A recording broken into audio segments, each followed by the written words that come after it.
Business is about positioning. It's not just about qualifying. Because like some people are always like, well, the leads are weak. And it's also like, well, are you positioning yourself the right way? You'll never outperform who you think you could become inside of your own head. If you don't feel like you can make $100,000 a month when you're at $50,000 a month, because you'll never outperform what you think you could become inside of the future, you'll take the $50,000 and you'll go spend it on Bitcoin and real estate. 3 hours going to Tampa, I said, it gets easier when you do more. It doesn't get harder. It gets easier. When you listen and you seek to understand and you don't seek to reply, it gets easier, right? So that's my whole thing. You got to have faith that when you do more, it gets easier. Not when you do more, it's going to get harder. Like in practice and doing the reps, it gets easier if you listen. All right, everybody. So you've been seeing the headlines, that NAR lawsuit, there's changes coming into the real estate industry. There's so many changes that are happening in the economy. It's an election year. It's a bad economy to some. It's a good economy to other people. What's it going to be like to you, right? So I decided to interview one of the good people that I look up to, somebody that I've been getting mentored by and been listening to for the past year at least. His name is Daniel G. What did we talk about during this entire episode you're about to learn? We talked about the mindset it takes to win in any freaking market. We spoke about marketing systems. We spoke about branding. We spoke about sales and how you can take the best advantage possible right now, no matter how the market might be looking like for you. If you sharpen up your skills, if you switch your mindset, and most importantly, you decide to give your energy into everything that you're doing every single day, you're going to see the results that you want. I can't wait to share this episode with you guys. As a reminder, if you're in the real estate industry, you can go ahead and try out our CRM for $1 today. Literally, for $1, you will have 21 days to launch your entire top producer operating system. What are you going to get inside of the CRM? You're going to get automated follow-ups. We're going to set up all of the email marketing, text messaging campaigns that you could possibly want. Over 60 touches every single year to your buyers, to your sellers, to your past clients, asking them for referrals. And the best thing is this, every single CRM out there works. We actually help you work this one out. We've been building that over the past 5 years. We're finally bringing it forward. So if you want to take advantage of the 21-day trial, simply go to tpos.ai and you'll be able to take advantage of a 21-day trial for just $1. If you're unable to take full advantage for $1, I will refund your freaking dollar. That's entirely okay. Just make sure that when you start something like this, you're doing it because you're ready to build and grow and develop your entire business. Anyways, let's get into the episode with Daniel G. Peace out. I joined your school 2 months ago. I've gone through every single module that you have. I've attended like the past 6 weeks to the lives on Wednesdays, 6 p.m. Right. And after that, I got busy because I started making calls. I do a lot of cold calling. I'm a digital marketing guy, but I do a lot of cold calling. He runs a digital marketing and advertising agency. Yes. Dope. So I do a lot of cold calling. And in that process, just in the last couple of days, literally probably last 2 weeks, we've closed over 200,000 worth of deals. That's freaking awesome. It's literally, like, I kid you not. I wish I would have brought my notebook. Like, you've dumbed it down so much for me that it gave me the opportunity to think in threes. It gave me the opportunity to say, oh, I could just, don't worry about it. Yeah. You know, back off the objection a little bit and really let them know, like, hey, I'm calling you. I'm jumping on this conversation with you, trying to give you effectively like $100,000 worth of service for $10K, $20K, right, whatever it might be. And it's been so helpful. So I just want to start. That's freaking awesome, dude. That's awesome. I want to start it right I'm good. No, but that's amazing. I'm glad to know like different industries, you know, they use it in different industries. It doesn't just work for a network marketer, a direct sales rep. You know, you're an own entrepreneur with an advertising agency.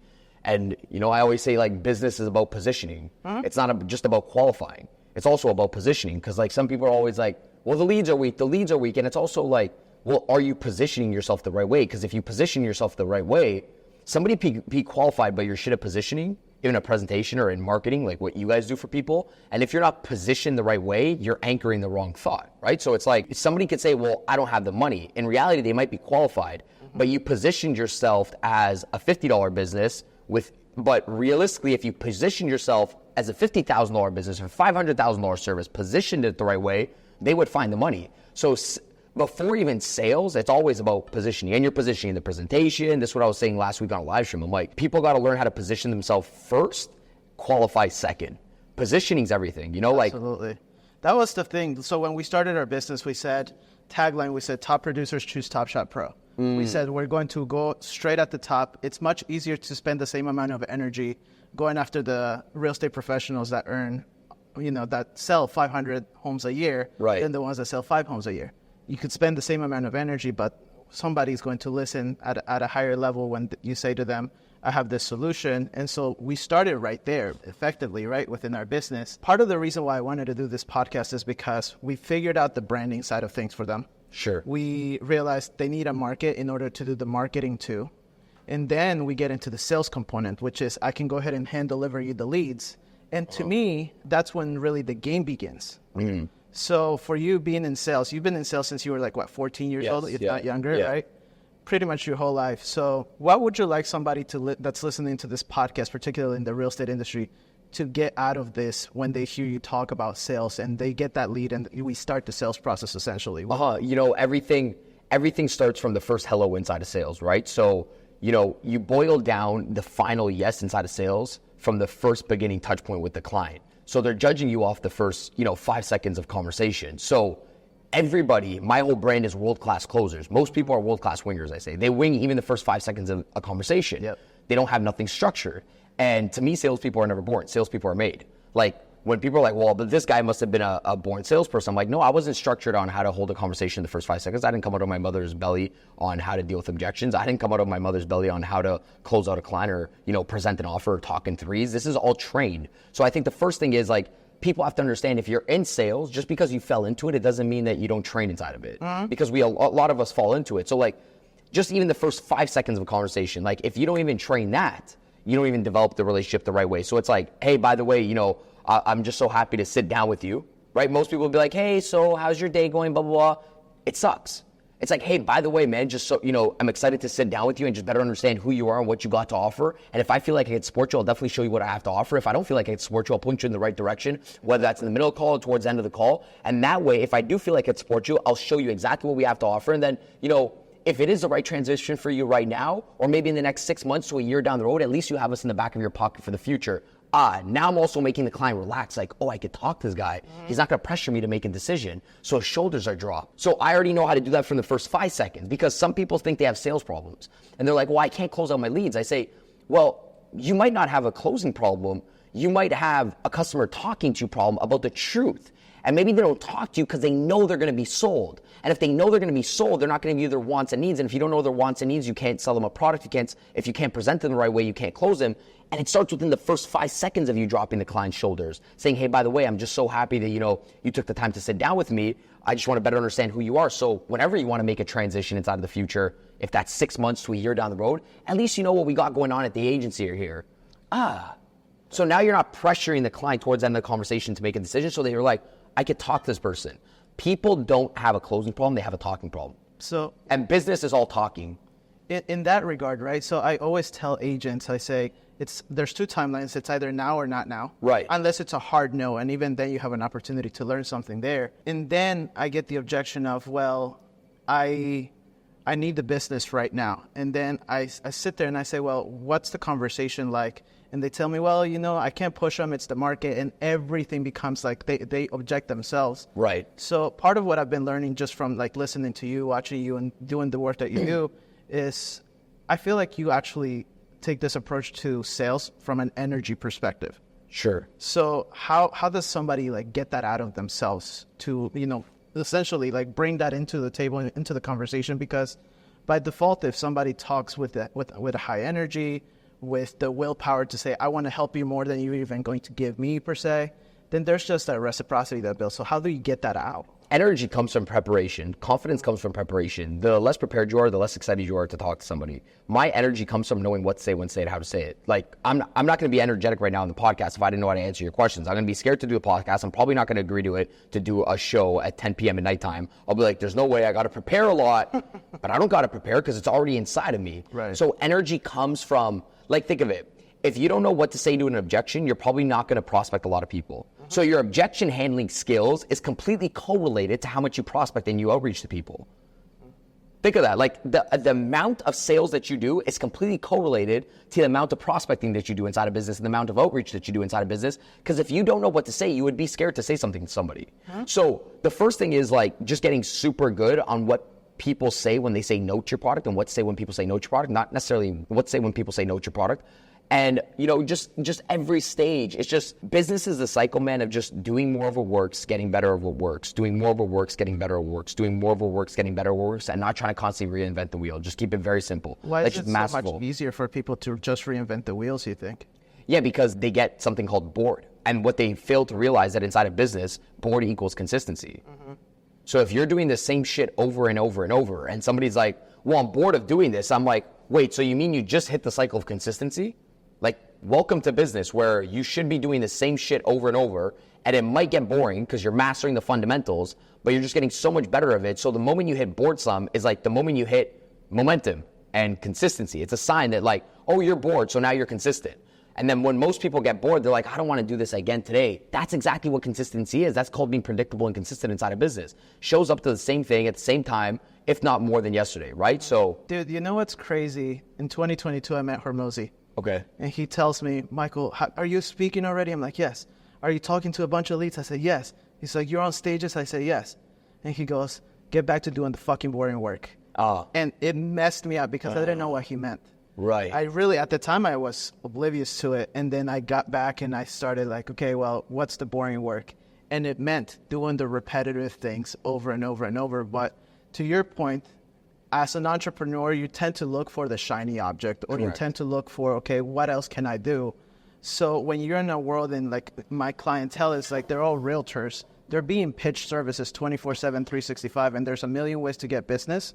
How would you then talk to them from a sales perspective and say, no, my friend, like there's always going to be a new shiny object.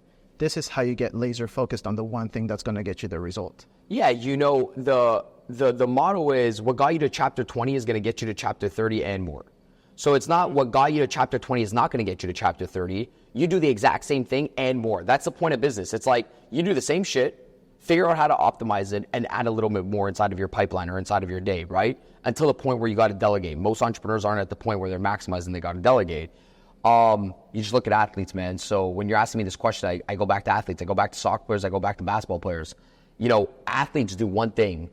They master the most basic shit the best. And salespeople have to understand, there's only a few things inside of sales. Reaching out to people, handling objections, presenting, closing out the deal, right? It's that simple. Most people think there's other things to be good. Oh, do I need this charisma? Stick with the sales flow. Reach out to people, master the script, deal with objections, stay consistent, be bored. Just a few things. In soccer and basketball, it's the same thing. There's only so many ways you can kick a soccer ball, right? Yes, there's a lot of freestylers in the street. There's a lot of people in other countries that are great on the street and playing futsal and but they don't get paid as much as Cristiano Ronaldo and Messi. Why? Because Cristiano Ronaldo and Messi master the basics better than anybody else. Isn't that absurd? There's only literally 10, 15 ways to pass a ball. Like, if I were to show somebody right now, maybe 20 different ways if you're getting really fancy, but of 5 basic ways: inside foot, outside foot, low pass, but they master passing. They master passing, they master shooting, they master dribbling. There's only 5 things, but they mastered so well. In basketball, there's the Harlem Globetrotters. The Harlem Globetrotters do not get paid as much as LeBron James and Steph Curry. LeBron James and Steph Curry, there's only a few shots, but they master the wrist. They master the shoulders. They master the breathing. They master everything for a shot. It's just a shot. It's just a simple, basic jump shot. Just simple, basic three-pointer. So I'm like, the people that master the fundamentals the best inside of business get paid the most. Just like the best athletes. The people that master the fundamentals that are athletes get paid the most. So I look at sales, and sometimes I get shiny object. I'm like, oh, let's go do this. I'm like, dude, just get better at what got you to chapter 20. Get better at it, because most people are about to jump. Just stay in the game and get better at it. Like, for me, my thing is sales education, right? So it gets bigger, meaning I do bigger stages, blah, blah. But at the same time, I never forgot what got me to where I'm at. So I always also do the small things. Sharpen my axe, sharpen my skills. If it's an event where it's 5 people, we were in North Carolina last week, we did an event with 15 people. Now, for me, it might not make sense. I might lose money on the event. But I said, Daniel, who were you 5 years ago when you didn't have gigs? Sharpen those skills. Stay in the field with people. Stay in the trenches with people. Make sure you're working with people one-on-one. Don't lose the personality skills. Don't get too fancy and just be online and think you're hot shit. No, we stay on the road. It's about what you do offline that really translates online. Correct. Exactly. Yeah, it's what you do and who you are behind the scenes. Not what you do inside of social media. Anybody can fake it on social media. 100%. Leadership, sales, all that. It's like the everything you do in the gym shows up in game day, right? So when somebody's like, oh, that person's really good on stage, or they're really good on social media, they're really good on camera, behind the scenes, they work their ass off, and they've done it a million times behind the scenes, right? When people are nervous, it's just due to a lack of preparation from while back, not right before the stage, not right before a sales call. It's just a lack of preparation from weeks ago, months ago, years ago. You can't prepare right before a call. You can't prepare right before stage. It has to be inside of your blood, right? Content, you shoot content. The best content creators that are good at shooting content, and you guys have an agency, are the people that are actually embodying their content. Like, they are their content. That's like the best content creators. You are your content, you know? Like, for me, dude, I am sales. Like, that's me. So if you get me to talk about sales, I could talk about sales forever because I'm fucking sales. Yeah. It's me. I'm like, you know, I'm just like a fountain.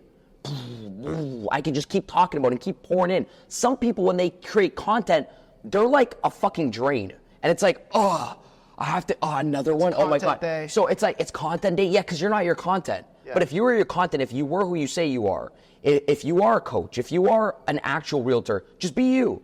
And content becomes so freaking easy to make. So it's hard to fake things. It's easy not to fake things. It's hard to fake things. So it's like also part of your business. Content's super easy to make.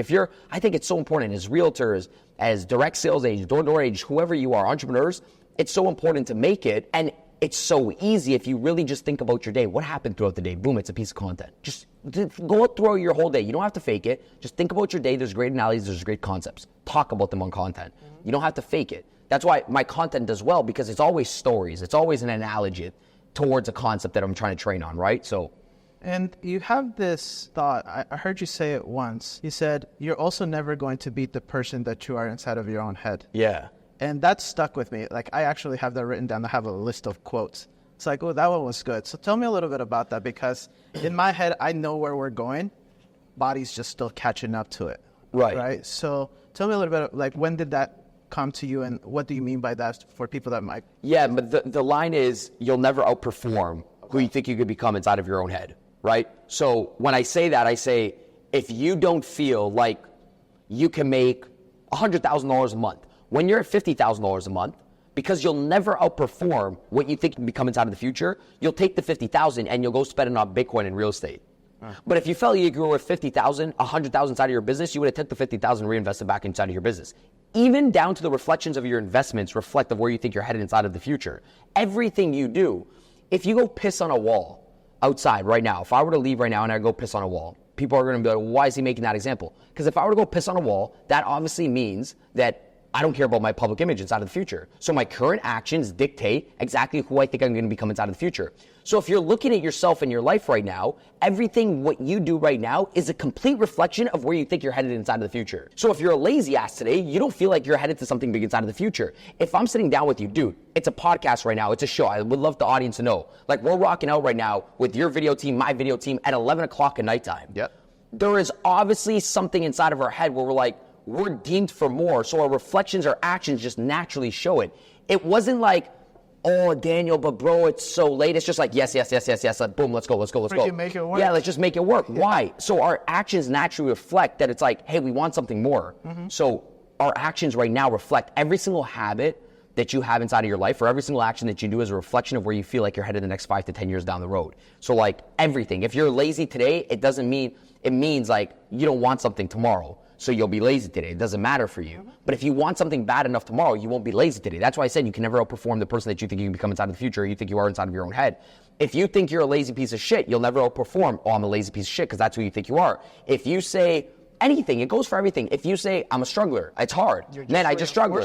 Yeah, you will continue, I say. Well, it's hard. It will continue to be hard. I'm struggling. You identified yourself as a struggler. You can't outperform that. Like, the marketplace is slow. It will be slow because that's the bubble you live in. Your thought is your bubble. Your thought is always your bubble. So what I mean by your bubble is like, there's only 2 bubbles in life, so you always got to choose a bubble. Like, okay, the market's slow. My market's fast. That's your bubble. This is my bubble. Well, who would win? I don't care whose is right or whose is wrong. I don't even know. I don't look at the news. Some girl's sending me a chart of how home prices are down. I'm like, I don't give a fuck. That's your bubble. My bubble is people are spending money. The marketplace fucking booming right now. If I go to Europe, everybody's on vacation spending money on restaurants. That's all I see. I see a bunch of consumption all day, every day. I see airports packed. What do you mean the marketplace is slow? People are traveling 24/7. This is my bubble. Who do you think is going to win inside of sales? Probably me, because I see everybody consuming. And if I'm a producer, I'm going to sell the shit out of them. So you can go hit me with I would fire your coach. If any coach says it's a really slow market, here are the strategies, I'm like, you're already living in the wrong fucking bubble. You can never outperform the marketplace is slow inside of your own head.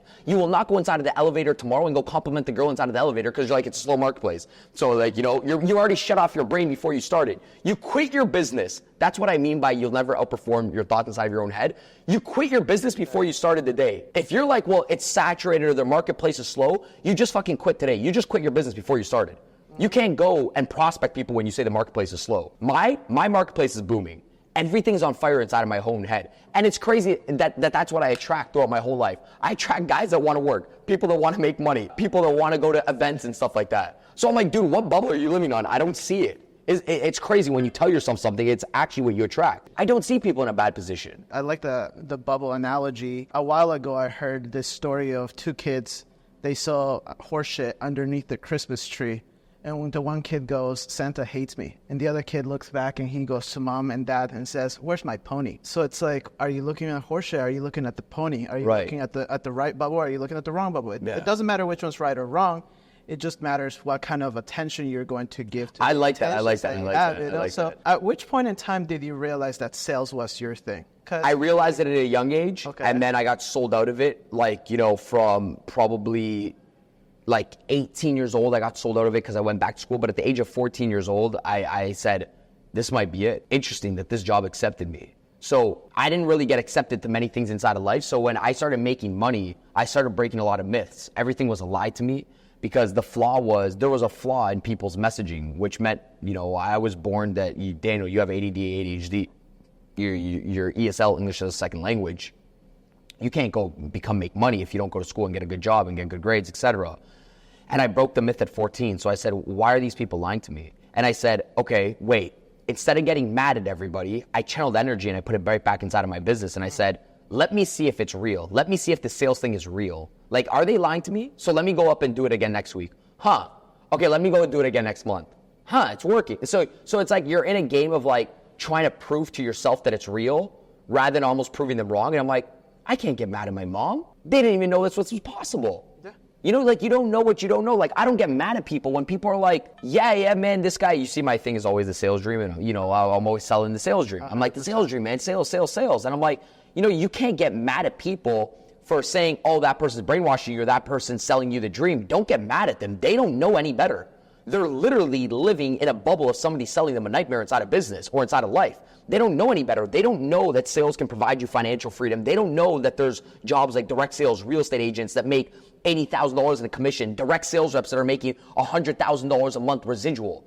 That was never taught inside of school. Right. That type of income was never even spoken about when you went to careers and civics inside of school. They would never even tell you can make $100,000 a month inside of sales. So I promise you, when Janet's mad that people are calling her, oh, you're a scammer or you're selling the dream and stuff, they should be telling you that. Why? Because it's completely out of their paradigm. They said at the highest level of fucking education, if you become a doctor, lawyer, engineer, you're going to make a few $100,000 a month. So if you're in sales and you're making over a few $100,000 a year. So if you're in sales and you're making a few $100,000 or $100,000 a month, the human brain can't even process that because they were never even taught that.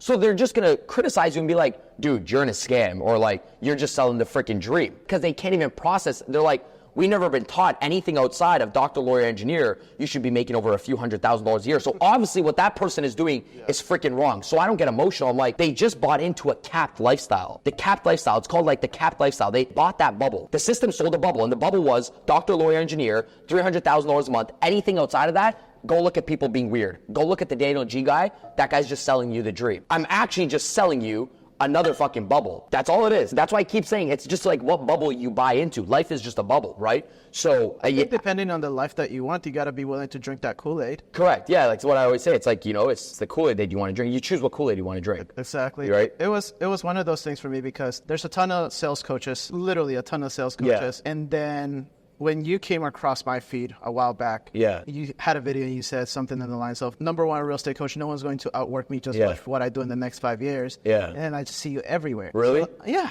And then I'm like, where? I said that? Yeah. Where the hell is this energy coming from? Right. Right. And Yeah. then the energy translates into me understanding a little bit more of like, oh, okay, well, maybe if I up my energy, maybe if I bring, 150% to the conversation, I might just get that back. Yeah. Yeah. Bro, like it makes a difference. So now I'm in a weird position because I've avoided being a coach for the past 5 years. I just wanted to be like an agency service company. Sure. But then I learned to understand the market. I've learned to understand the marketing and the sales process of real estate. And now I'm sitting in conversations with my agents and I'm like, well, why aren't you making those phone calls? And they're like, well, I'm scared of making the phone calls. Like yesterday, I was on a Zoom call for 30 minutes. I forced my client to make 6 phone calls. He books 2 appointments. And I said, this isn't a waste of money anymore, is it? And he goes, no, actually, I never thought that I could book those calls. So I'm in a weird predicament where I have to step into almost this coach mode. Sure. So with that in mind, I guess like I'm selfishly asking, how do you coach somebody that has those blocks inside of their own head in terms of, I don't want to make the phone calls. I want to make the money, but I don't want to make the phone calls. I want to make the money, but I refuse to work the leads. I want to build the brand, but I'm scared of doing video. How do you coach that person through? If they don't want to do it, it could be scaled until they do it. So I would say, if it's not something you want to do, you got to do it in the beginning, so at least you can point fingers. Because people will watch what you do, they won't watch what you say. So if you ever want to train somebody in the future to do it, Daniel, I don't like selling. Well, fine, that's fine. In the future, you don't have to sell. But right now, learn how to do it, so you can teach somebody how to do it. And the only way you're going to teach somebody how to do it when you want to duplicate and scale it out is they got to watch you do it. So that you always have to have a game plan on the exit. See what I mean? It's always about like, you got to sell yourself on the end result. So if you don't like doing it, that's fine. Have your exit game plan. Absolutely. Like, if you're not fired up to do it, but sales is going to drive your business, you're not fired up about setting appointments, good. Well, you're going to have to do it for the first year to 2 years because nobody's going to do it for you. And if you get good at it, then you can eventually teach somebody at it. Like, the process will always go like this. If I say, hey guys, the system's really good, work the system. Yeah, okay, let's do it. And then I'm like, hey guys, the system's really good because this is what I did with the system this morning. Oh shit, let me go do it. So there's 2 different things there. It's like, I'm gonna follow it because Daniel G actually worked the system, rather than just saying, oh, the system works. Guys, look at the results I got from the system. This one will always beat this one. So it's like, systems are only duplicatable if people see you working the system. 100%. It's not duplicatable if they don't see you working the system. And so if you don't like doing something, you just got to teach somebody how to do it. And the only way you can teach somebody how to do it is become a master at it yourself, right? Like, know how to do it. A good subcontractors probably went through sometimes a lot of work themselves inside of a home. And then they can say, oh, this is how you paint a wall. Like, a good subcontractor. A bad one will be like, oh, that's a good paint job. But a good one that did painting for a little bit or patched up some things, but that's a sloppy patching job. That's a sloppy painting job. You didn't cut the corners right? You would only know because you learned how to cut corners. So yeah, it's just about doing it yourself. It gives you a good exit. Yeah, I think the biggest thing with real estate professionals that I see is learning that. It's learning the who, not how. Right? Learning to say, I'm going to learn this enough and then I'm going to release it.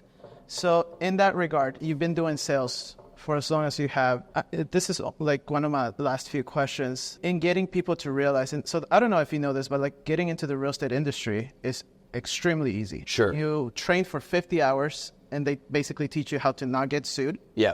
And then after that, you get a license. Yeah. But they don't tell you that you got to build up business in the back end. You need to learn how to market, how to brand, how to sell. Just like every sales industry, right? accepts you. So thank you. So with that in mind, if we were speaking to that person that's thinking about getting into the industry and they don't realize that they're going to need to do sales, going back in your own personal experience, what's something that you wish you had learned up front about sales that other people can go ahead and take away from this? I mean, I did it all the right way.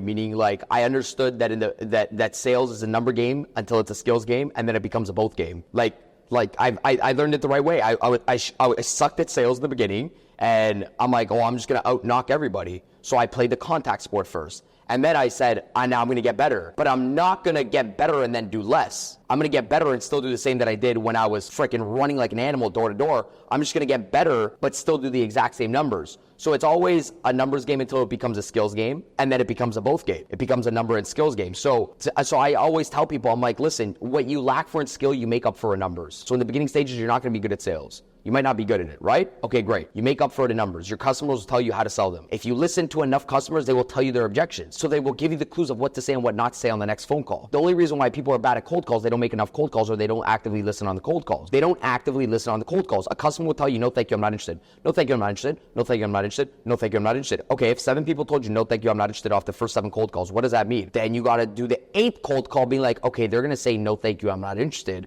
So I should switch up my script and be like, hey, Bob, yeah, it's dead. Listen, I don't know.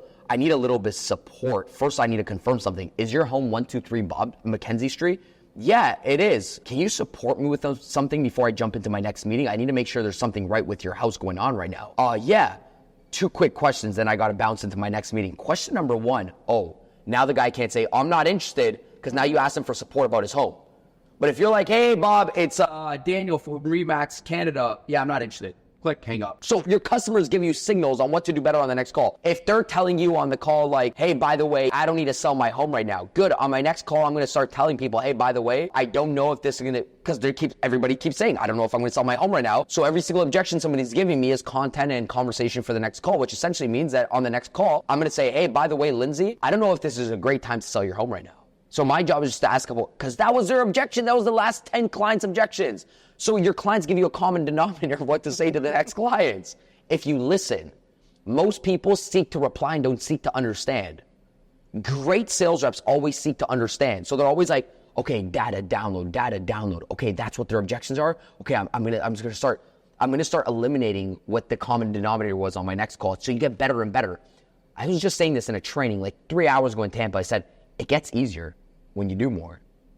It doesn't get harder. It gets easier. When you listen and you seek to understand and you don't seek to reply, it gets easier, right? So that's my whole thing. You got to have faith that when you do more, it gets easier. Not when you do more, it's going to get harder. Like in practice and doing the reps, it gets easier if you listen. And if you, like in your case, because I hear a couple of things from you as you speak about sales, as you talk about repetition, I hear your passion, but I also hear your conviction. Right. And I feel like there's a difference between the two. What would your difference be if there is a difference between being passionate for what you're doing and or having the conviction to? I just see that it works, right? So I see that like, okay, if sales has changed my life, somebody like myself, and I see all this money and commissions coming in, etc. Of course, it starts to, in the beginning, you might not be passionate about sales. Well, go make freaking money. And now you might start liking it. And liking can eventually maybe turn into love. Who knows, right? But people, everything's about feeling.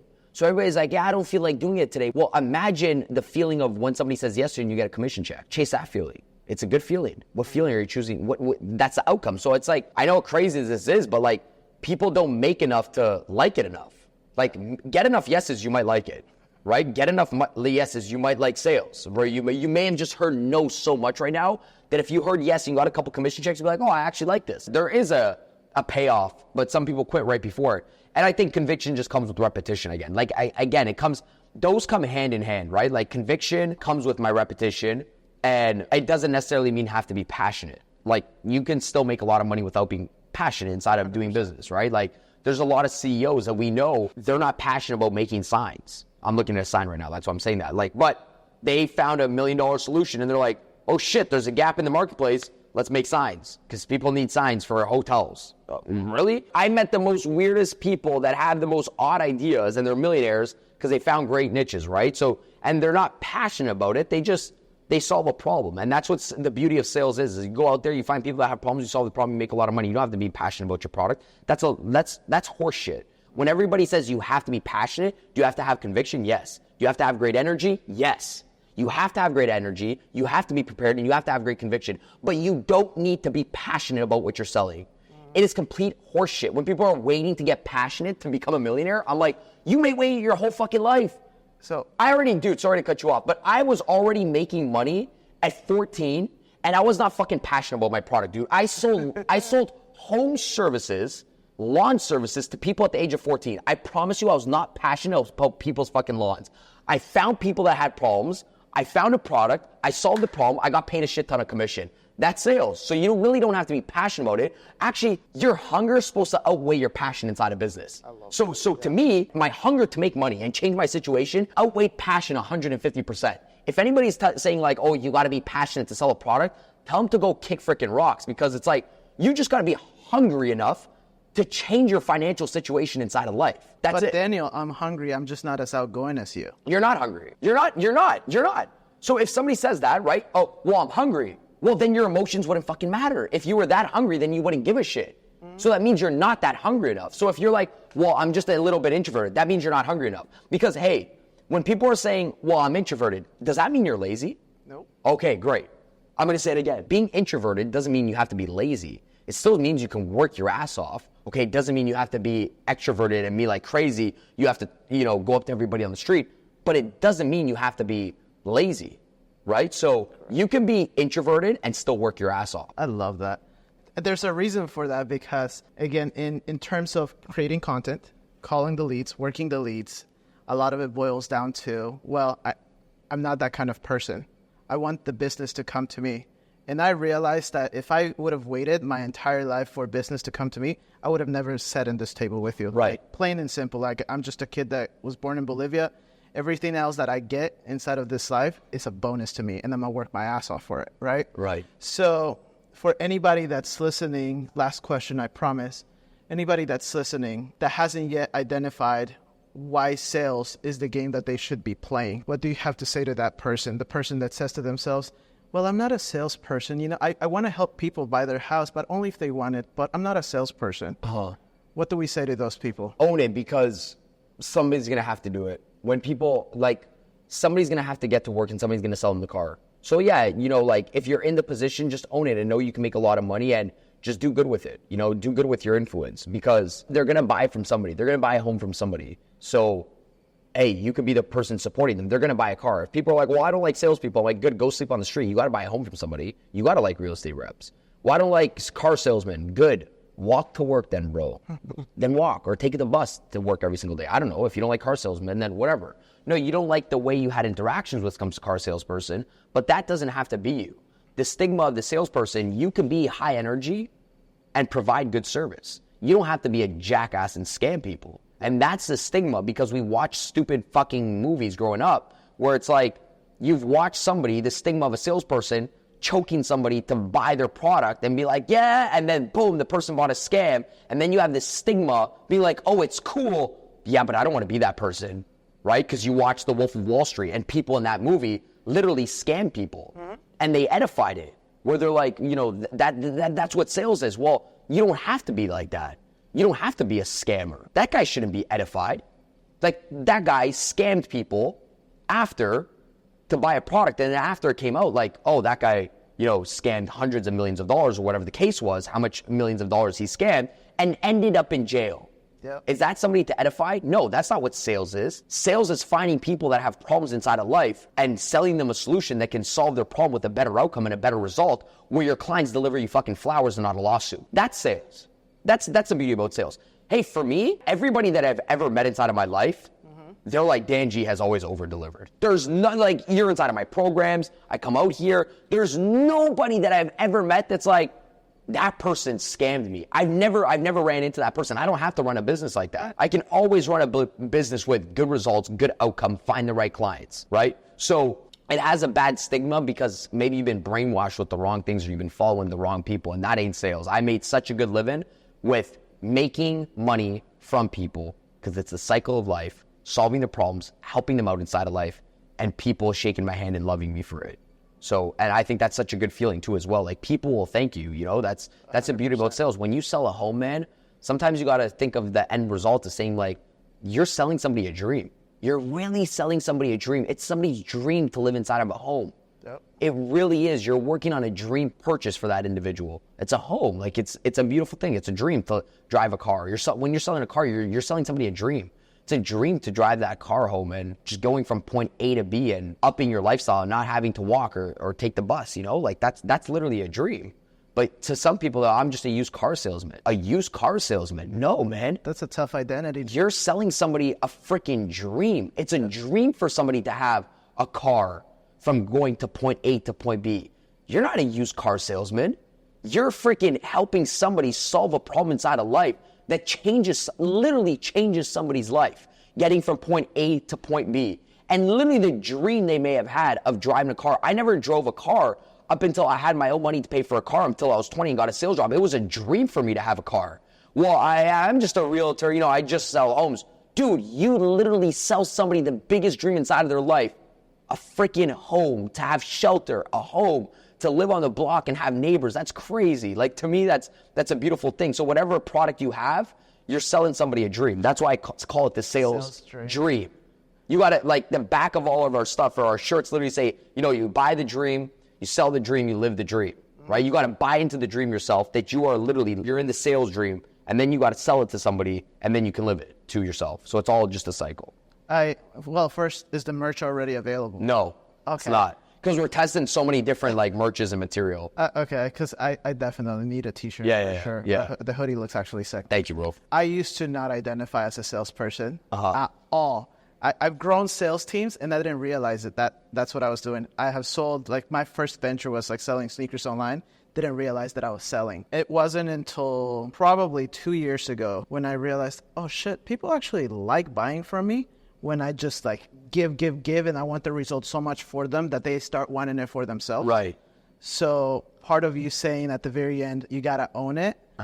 It's sunk in because I'm like, oh shit, I haven't been owning it for a while. Yeah. I appreciate you got to step into it. Absolutely. Me too. I didn't want to become a coach, right? So I was, in the beginning, I said, I'm going to be this coach when I was young.